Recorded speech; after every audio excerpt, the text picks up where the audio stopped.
الشيطان الرجيم بسم الله الرحمن الرحيم قل أوحي إلي أنه استمع نفر من الجن فقالوا إنا سمعنا قرآنا عجبا۔ عزیز طلبہ، آج ہم سبق نمبر 34 سورۃ الجن آیت نمبر 1 تا 4 پڑھیں گے۔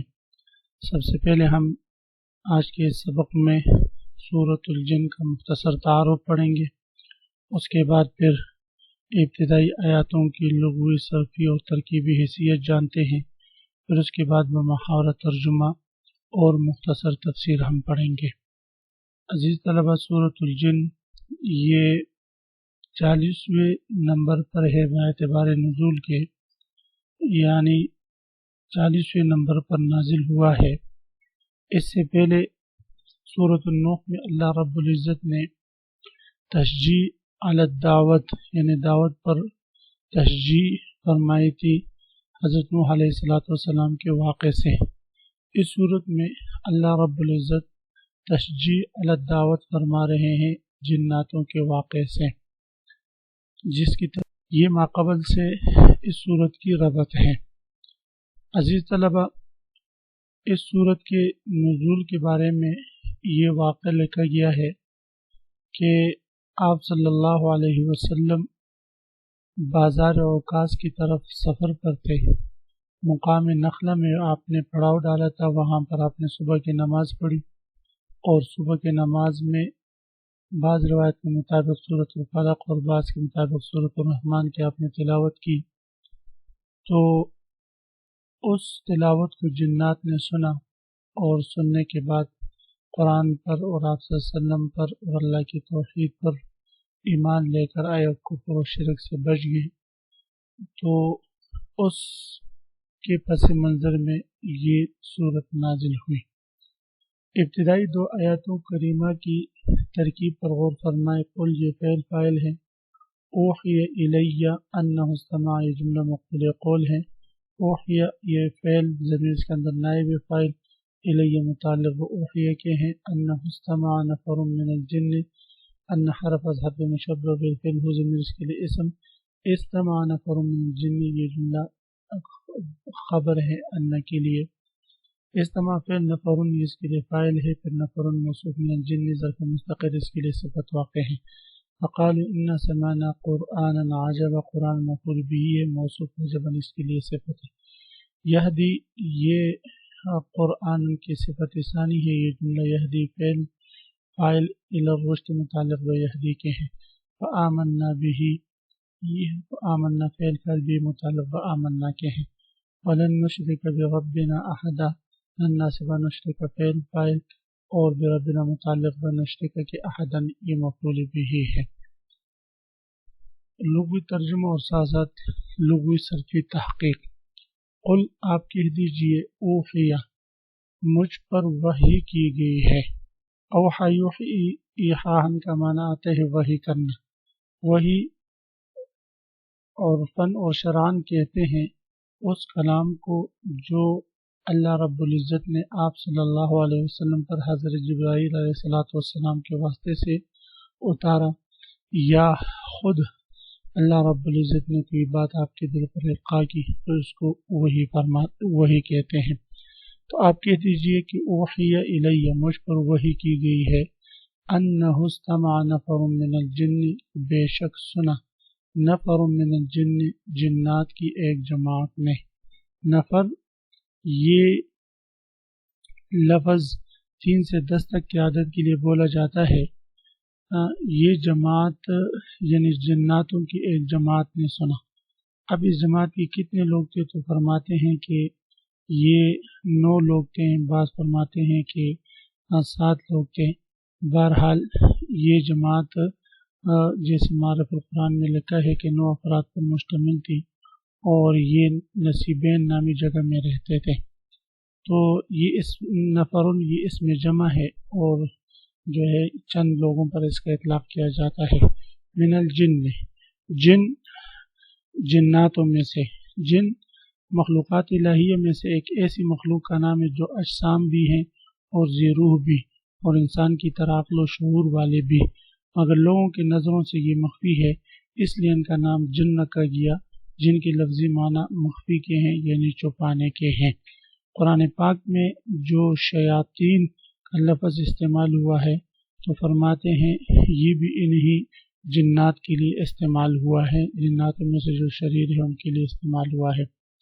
پھر اب یہ جنات یہ کن لوگوں کی اولاد ہے؟ بعض فرماتے ہیں کہ یہ شیطان ہی کی اولاد میں سے، بعض فرماتے نہیں یہ اس کی سے ایک الگ مخلوق ہے۔ بہرحال مختلف اقوال ہے۔ فقالو تو کہا اس جنات نے انا سمعنا یقینا سنا ہم نے قرآن ایک ایسا قرآن عجباً جو تعجب والا ہے، یعنی جس کا سننا جس کی فصاحت اور بلاغت انسان کو تعجب میں ڈال دیتی ہے۔ یہدی الی الرشد ایسا قرآن ہم نے سنا یہدی جو رہنمائی کرتی ہے الی الرشد کامیابی کی طرف۔ فآمنا بھی پس ہم ایمان لے کر آئیں اس قرآن پر۔ ولن نشرک اور حال یہ ہے کہ ہم شرک نہیں کریں گے، شریک نہیں کریں گے بربنا اپنے پروردگار کے ساتھ احدن کسی ایک کو۔ عزیز طلبہ، قل اوحی الی انہ استمع نفر من الجن میں اللہ رب العزت جنات کے ایک واقعے کی طرف اشارہ فرما رہے ہیں۔ یہ واقعہ کب پیش آیا کہ اس کے بارے میں حدیث میں مختلف روایتیں ہیں۔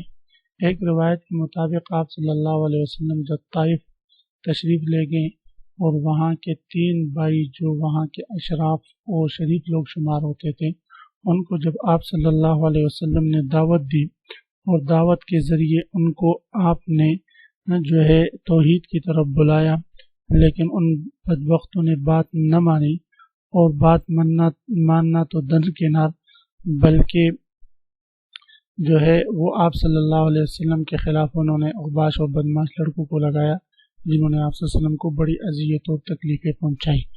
بہرحال وہاں سے واپسی میں آپ بازار اوقاز کی طرف روانہ ہوئے کہ بازار اوقاز یہ ایک خاص بازار وہاں لگتا تھا، جیسے کہ ہمارے ہاں عرف میں بدھ بازار یا منگل بازار جو ہے یہ لگتا ہے۔ بہرحال تو اسی طرح بازار اوقاز جو اوقاز نامی جگہ پر لگتا تھا، آپ صلی اللہ علیہ وسلم وہاں کی طرف جانے لگے تاکہ وہاں لوگ جمع ہو کے ان کو دعوت دیں۔ تو راستے میں مقام نخلہ میں آپ صلی اللہ علیہ وسلم نے وہاں پڑاؤ ڈالا، اور وہاں پر جب صبح کی نماز آپ پڑھا رہے تھے تو فجر میں جب جہری قرات ہو رہی تھی تو جنات نے قرآن سنا اور خاموشی سے سنا اور اس پر ایمان لے کر آئے۔ دوسری روایت میں ہے کہ نہیں، آپ مستقل طور پر مکہ سے اوقاز بازار کی طرف جا رہے تھے کہ راستے میں مقام نخلہ پر پڑاؤ ڈالا اور وہاں پر فجر کی نماز میں قرآن پڑھ رہے تھے تو جناتوں نے سنا۔ بہرحال جناتوں نے کیوں سنا تو اس کے بارے میں ایک الگ واقعہ ہے، وہ شہاب ثاقب والا واقعہ ہے جو معرف القرآن میں بھی لکھا ہے، سورۃ الصافات میں اس کی تفسیر گزری ہے۔ وہ یہ ہے کہ آپ صلی اللہ علیہ وسلم کی بعثت سے پہلے جنات جا کر آسمانوں میں غیب کی خبریں سننے کی کوشش کرتے، فرشتے سے باتیں سنتے، پھر اس سے آ کر کاہنوں کو بتاتے، جھوٹ اور سچ ملا کر وہ باتیں جو ہے پھیلاتے تھے۔ تو جب آپ صلی اللہ علیہ وسلم کی بعثت ہوئی، وحی کی حفاظت کے لیے آپ اللہ رب العزت نے آسمان کی طرف ان کی جانے پر پابندی فرمائی۔ جب یہ جاتے تو شہاب ثاقب سے خاص ستارے اس سے ان کو مارا جاتا اور ان کو واپس کر دیا جاتا اور ان کو جلا دیا جاتا تھا۔ تو جب جنات کا راستہ بن ہوا اور ان پر یہ پابندی لگ گئی تو انہوں نے کہا کہ یہ کچھ نہ کچھ ضرور اس دنیا میں ہوا ہے، کوئی نئی بات ہوئی ہے جس کی وجہ سے ہمیں روکا جا رہا ہے۔ تو روایت میں ہے کہ جناتوں نے اپنی مختلف جماعتیں مختلف جگہوں کی طرف بھیج دی۔ تو ایک جماعت جو ہے وہ اسی طرح اس نئے واقعے کی تلاش میں جا رہی تھی، تو مقام نخلہ پر جب پہنچی تو آپ صلی اللہ علیہ وسلم نماز فجر پڑھا رہے تھے، انہوں نے قرآن سنا تو اپنے ساتھیوں سے کہا کہ خاموشی سے سنو۔ بڑی خاموشی سے انہوں نے قرآن سنا، اور قرآن سننے کے بعد جو ہے اپنے قوم کے پاس گئے اور ان کو سارے واقعے کی تفصیل بتائی اور یہی کہا کہ نہ سمعنا قرآن عجبا، ہم نے ایک ایسی قرآن سنی جو بڑی تعجب والی ہے، یعنی جس کی فصاحت اور بلاغت انسان کو حیران کر دیتی ہے۔ ایسی قرآن ہم نے سنی جو رہنمائی کرتی ہے نیکی کی طرف، بس ہم تو اس پر ایمان لے کر آئے اور اب ہم ہمیشہ شرک نہیں کریں گے، شرک سے ہم توبہ کرتے ہیں۔ تو فرماتے پھر یہ اپنے ساتھ 300 لوگ اور لے کر آئے اور انہوں نے آپ صلی اللہ علیہ وسلم کے ہاتھ پر ایمان قبول کیا ہوئی۔ قل اوحی الی انہ استمع نفر من الجن، اے پیغمبر آپ کہہ دیجئے کہ میرے پاس وحی آئی ہے کہ استمع نفر من الجن، کہ جنات کی ایک جماعت نے قرآن سنا، فقالو، تو ان جنات نے اپنے قوم سے جا کر کہا، انا سمعنا قرآنا عجبا، ہم نے ایک عجیب قرآن سنا ہے، یہدی الی الرشد فآمنا بہ، جو رائے راست کی طرف رہنمائی کرتا ہے، فآمنا بہ، اس لیے ہم اس پر ایمان لے آئے ہیں، ولن نشرک بربنا احدا، اور اب اپنے پروردگار کے ساتھ کسی کو عبادت میں ہرگز شریک نہیں مانیں گے۔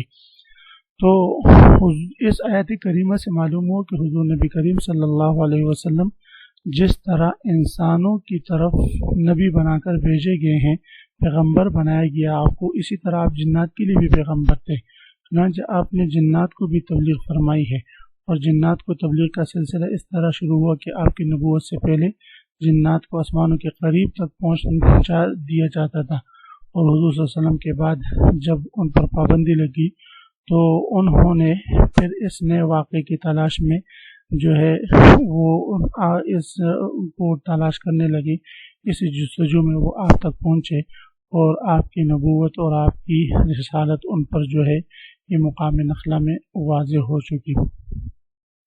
تو بہرحال اس سے معلوم ایک بات ہوئی۔ دوسری بات اس سے یہ بات بھی پتہ چلی کہ آپ صلی اللہ علیہ وسلم کو یہ ارشاد فرمایا جا رہا ہے کہ قل آپ کہہ دیجیے اوحی الی، مجھ پر وحی کی گئی کہ یہ جنات جو آپ صلی اللہ علیہ وسلم کے پاس آئے تھے اور انہوں نے جو فجر میں آپ کی تلاوت سنی ہے اور پھر واپس گئے ہیں، اس کا آپ کو علم نہیں تھا، بلکہ آپ کو بذریعہ وحی اطلاع دی گئی ہے۔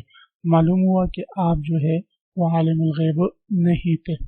پھر استمع نفر من الجن، جنات کی ایک جماعت نے، تو یہ چند مخصوص لوگ تھے، 9 لوگ تھے، بعض روایت میں 7 لوگ تھے، یہ نصیبین کے رہنے والے تھے یا کسی اور جگہ کے تھے، بہرحال مختلف واقعات ہیں، اور ان تمام واقعات کا حاصل یہ کہ جنات کا یہ واقعہ ایک مرتبہ پیش نہیں آیا بلکہ 5-6 مرتبہ پیش آیا ہے۔ تو ہو سکتا ہے کہ بعض دفعہ جو ہے وہ کم ہو، بعض دفعہ زیادہ ہو، بعض دفعہ انہوں نے آپ صلی اللہ علیہ وسلم سے براہ راست جو ہے باتیں سنی ہوں، باتیں کی ہوں، بعض جگہ جو ہے آپ صلی اللہ علیہ وسلم کو اس کا پتہ نہ چلے۔ بہرحال فقالوا انا سمعنا قرآنا عجبا، تو انہوں نے کہا کہ ہم نے ایک ایسا قرآن سنا جو لوگوں کو تعجب میں ڈال دیتی ہے۔ عجباً ایو تعجب بھی، یعنی وہ ایسا فصیح اور بلیغ اور جامع کا نام ہے کہ جنس کو انسان سن کر تعجب میں پڑ جاتا ہے، حیران رہ جاتا ہے کہ جیسا قرآن تو کسی بشر کا نہیں ہو سکتا۔ پھر قرآن کی دوسری صفت انہوں نے یہ بیان کی کہ یہدی الی الرشد، کہ وہ رہنمائی کی طرف، نیکی کی طرف لوگوں کو بلاتی ہے۔ آمنا بھی، اس وجہ سے ہم اس پر ایمان لے کر آئے، ولن نشرک بربنا احدا، اور ہم اپنے پروردگار کے ساتھ کسی کو شریک نہیں کریں گے ہمیشہ کے لیے۔ اس سے معلوم ہو کہ جنات پہلے شرک میں مبتلا تھے، تو قرآن کے سننے سے اللہ رب العزت نے ان کو شرک سے توبہ کرنے کی توفیق نصیب فرمائی اور یہ پکے ٹکے موحد بن گئے۔ تو عزیز طلبہ، اسی طرح کوئی بھی گناہگار، کوئی بھی مشرک، کوئی بھی کافر اس قرآن کو کان لگا کر سنے، دل سے سنے، اللہ رب العزت گناہگار کو اس کے گناہوں سے توبہ کرنے کی، مشرک کو اس کو شرک سے توبہ کرنے کی، کافر کو اس کے کفر سے توبہ کرنے کی توفیق نصیب فرما دیتے ہیں۔ اور قرآن تمام انسانیت کے لیے رہنما ہے اور راستہ دکھانے والی ہے، دلوں کو کی جو چاہتے ہیں وہ اس کو بدلنے والی ہے، آخرت کی یقین دلانے والی ہے، اللہ رب العزت کی ذات کا تعارف کروانے والی ہے۔ اللہ رب العزت قرآن پاک سے ہم سب کو محبت نصیب فرمائے اور اس کے پڑھنے اور سننے کی توفیق ہم سب کو نصیب فرمائے۔ عزیز طلبہ، اسی کے ساتھ آج کے سبق کا اختتام ہوا۔ آپ حضرات اس کو خوب غور سے سنیں سمجھیں۔ اللہ ہم سب کا حامی و ناصر ہو، آمین۔ وآخر دعوانا ان الحمد للہ رب العالمین۔